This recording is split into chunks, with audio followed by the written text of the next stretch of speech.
Joining me is Iranian Foreign Minister Abbas Araghchi. Mr. Foreign Minister, thank you for the time. I'd like to start about the situation on the ground. There are reports, sir, that anywhere from 2,500 to more than 12,000 protesters in various cities have been killed by the regime. How many people have been killed? Well, thank you, Brett, for having me. Demonstrations started on 28 December, yes, for the economic shortcomings, and for 10 days it was peaceful, and the government engaged with the protesters and with their leaders and tried to solve their problems. Yes, for 10 days it was peaceful, legal demonstrations and protests for economic shortcomings. But after that 10 days, for 3 days we had completely different story. A terrorist operation, when terrorist elements led from outside, entered these, protests and started to shoot, police forces, police officers, and security forces. And there were terrorist cells. They came in. They used Daesh-style terrorist, operations. They got police officers, burned them alive, they beheaded them, and they started shooting at police officers and also to the people.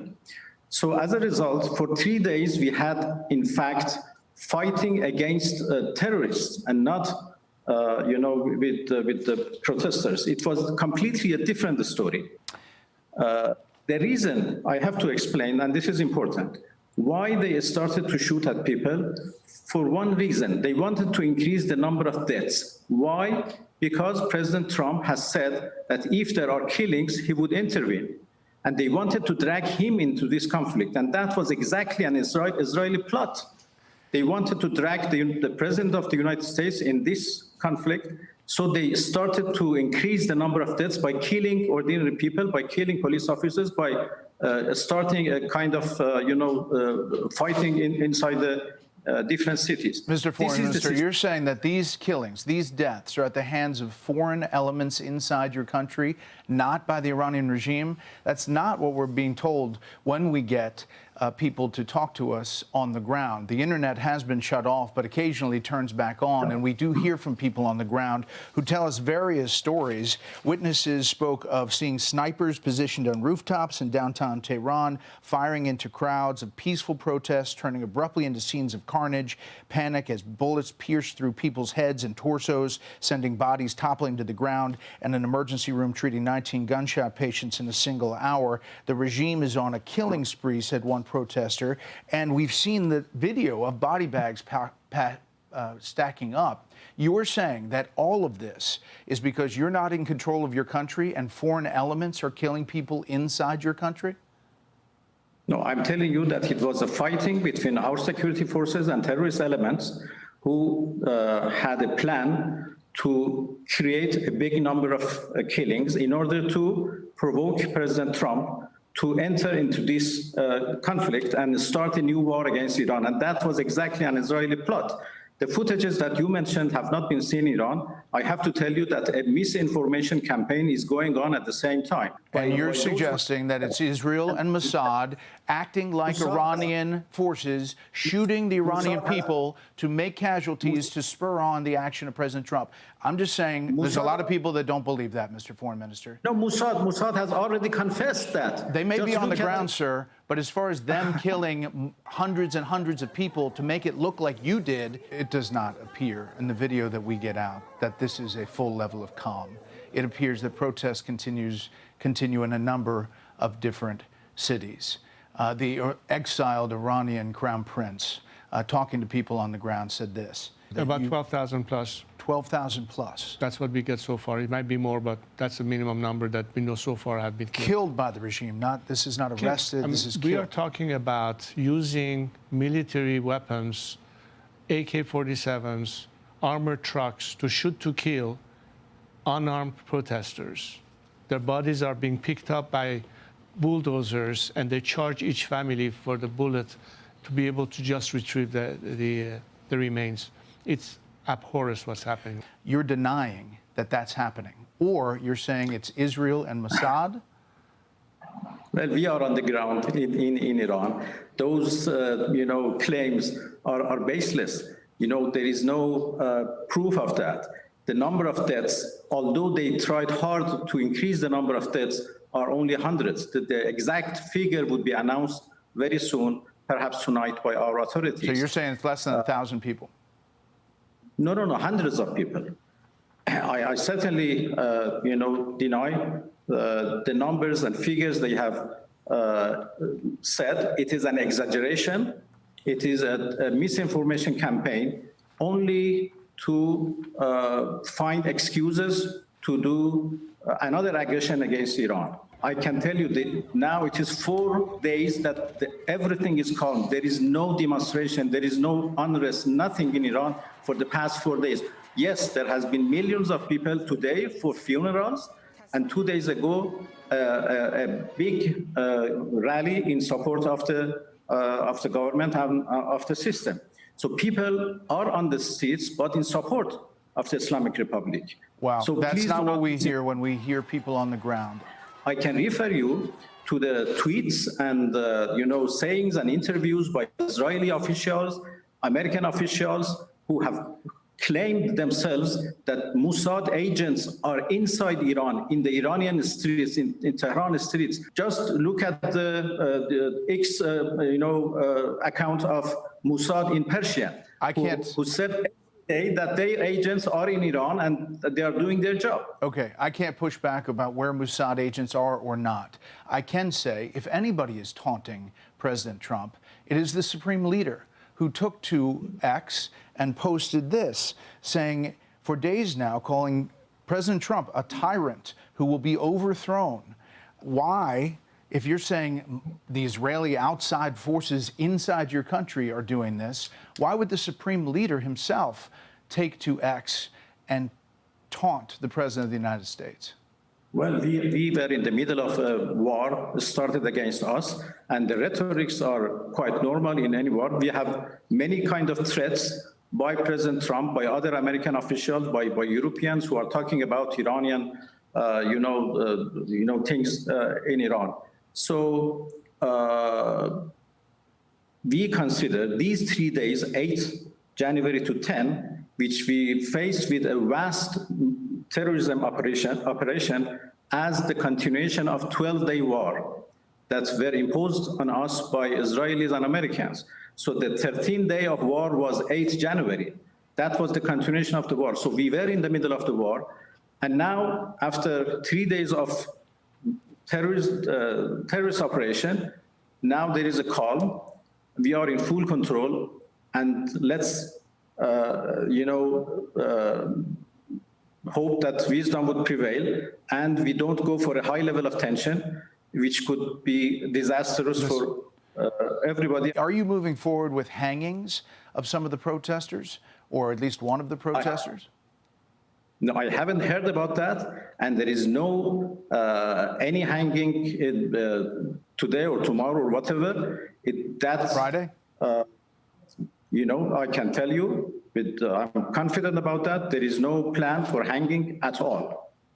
Okay, well, you've heard the president's talk, President Trump, and you've heard his concern about crossing this red line, and you've heard him shut off communications with you because he's seen what he's seen and heard what he's heard on the ground. In fact, he was asked about this possible hanging and what the death he's seeing. And if they hang him, you're going to see some things that I don't know what where you come from and what your thought process is, but you'll perhaps be very happy. What do you mean by that? We will take very strong action. If they want to have protests, that's one thing. When they start killing thousands of people, and now you're telling me about hanging, we'll see how that works out for them. It's not going to work out good. How do you read the president's comments over the past few days? Well, first of all, hanging is out of the question, as I said. This is another piece of misinformation campaign that they have started to provoke President Trump and to drag him into this this question, and which could have disastrous consequences. And on your first point that you mentioned, that he cut any communication with Iran, this is not the first time You remember that we were negotiating in June when they decided to attack us. We were in the middle of negotiations. We had 5 rounds of negotiations between me and Steve Witkoff, and we had already fixed the 6th round for 15 June when in 2 days before that, they attacked us. Because you came on this show and you said you were never going to reduce legitimate enrichment. You were never going to drop it down. You also talked about continuing a ballistic missile program. Is that continuing today? That's why the president said he was moving forward on the nuclear program that was expanding. No, both enrichment and our defense capabilities are our legitimate rights. No, as a full and committed member of NPT, we have every right to do enrichment for peaceful purposes. And you cannot tell another country that you shouldn't exercise your right, otherwise you will be attacked. Yeah, but Mr. Foreign Minister, we talked about this months ago. Are you open to direct talks with the Trump administration to try to find a solution that could de-escalate heightened regional tension after all that's happened? Iran is still insisting on its peaceful nuclear program, including enrichment. But our position has not changed. We are still, committed not to go for nuclear weapons, but we are not ready to give up our legitimate right for peaceful use of nuclear technology, including enrichment. Legitimate peaceful purposes. Legitimate peaceful purposes for a nuclear program usually are not buried a mile down deep. And that is where the concern was. President Trump proved to be against diplomacy when he attacked us in June, and when now he decided to cut any communication. So if there is any real interest to engage into, to promote understanding and to understand what's going on really on the ground, he has to pay attention to the realities and not to the misinformation provided to him by those who want to drag him into another war. Again, I go back to the Supreme Leader, who does not sound like he's anxious to sit down in talks with President Trump as a country, as he's taunting him, calling him a tyrant who will be overthrown. How do you do that and think that President Trump is going to take that as, oh, yes, I should get to the table? No, come on. We have engaged into negotiation with the U.S. several times with the permission of the Supreme Leader. Why you say that? Well, just posted. He posted it. Let me tell you. Unless you're telling me that the Ayatollah is not posting this. Tell me, please wait. We negotiated with the United States several times, and all of them turned into a very negative experience. In 2015, we negotiated for 2.5 years. We concluded a deal, and the United States decided to withdraw with no reason and with no justification. So why we should engage into negotiation with the United States, which means, in fact, when United States talk about negotiation, it means they want dictation and not negotiation. So we have no good experience. This is a fact. Please understand. Mr. Foreign Minister, on all of those points, the U.S. would say they came away from those talks saying that you were not pledging to do what you said you would do, and that every time they walked away from the table, they believed you were throwing it out the window as far as enrichment and solutions for that, as far as ballistic missiles, solutions for that, and as far as your role in funding terrorists around the region. Now, I don't want to belabor this point, but the Supreme Leader posted, Mr. Foreign Minister, on X numerous times about a taunting for President Trump. He's 86 years old. We have not heard from him. Is the Supreme Leader doing well in Iran? Will we hear from the Supreme Leader in this case? No, he is doing well, and he is, in full control of the country, and people are supporting him, as everybody saw today in the funeral of those who were killed by terrorists, and 2 days ago in Rally of Tehran and other cities. Mr. Foreign Minister, by all accounts, on the outside and on the inside, when we can get it, the Iranian economy is in a free fall. That is what started a lot of these protests, despite you saying that this was started from the outside and from Israel and Mossad. our reporting is that it was started by frustrated people with the economic situation and frustrated for years of oppression from the regime. For 10 days, it was peaceful, and it was tolerated by the government. But after that, we had 3 days of terrorism operation. You said that, but now you're saying it's entirely peaceful. Now, no, it is calm. There is no demonstration. There is no protest. It is for 4 days that everything is, calm. Okay, so what do you tell, if you have a message, for President Trump, who obviously is and has talked about and is considering some kind of action to help the protesters on the ground. If you have a message for him, what is the message? My message is do not repeat the same mistake that you did in June. If you try a failed experience, you will get the same result.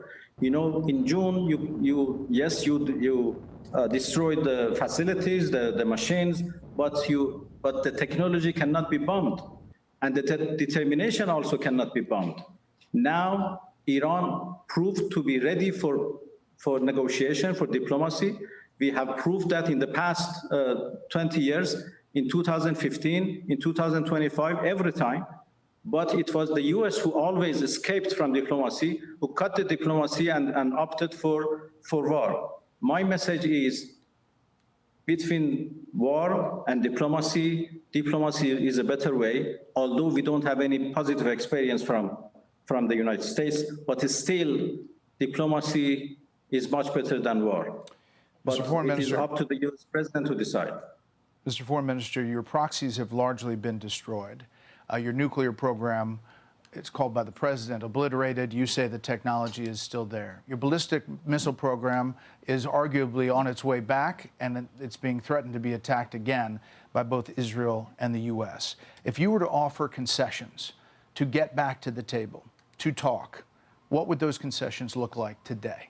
The concessions is exactly as we did in 2015 in the JCPOA. We can make sure and build confidence about the peaceful nature of our nuclear program to make sure that it is peaceful and would remain peaceful forever. And in return, we expect that the sanctions are lifted. Ballistic missiles is our means of defense and the most reliable means of defense, and it is not negotiable. Why we should negotiate on our ballistic missiles when we need them for our security and for our defense? Proxies, I think it's a wrong, it's a mistake to call them proxies. We don't have proxies in the region. They are. You've been funding. No, they are movements who are fighting with occupation, who are fighting for their rights, and we only support them. We only support them. They are not doing any job for us. They are fighting. They are fighting for their own, causes, and we support their cause.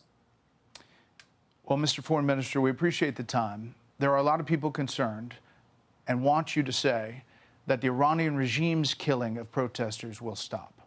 I think you have to find the elements who made these killings outside of Iran. And there are many, evidences to that. We can show you. So it is all a kind of Israeli plot, which is now failed.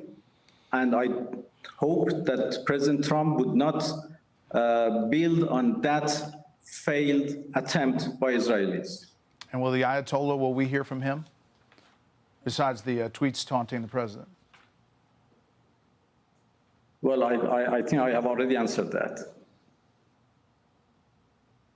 Okay. Mr. Foreign Minister, we appreciate the time. Thank you, sir. Thank you. Thank you for having me.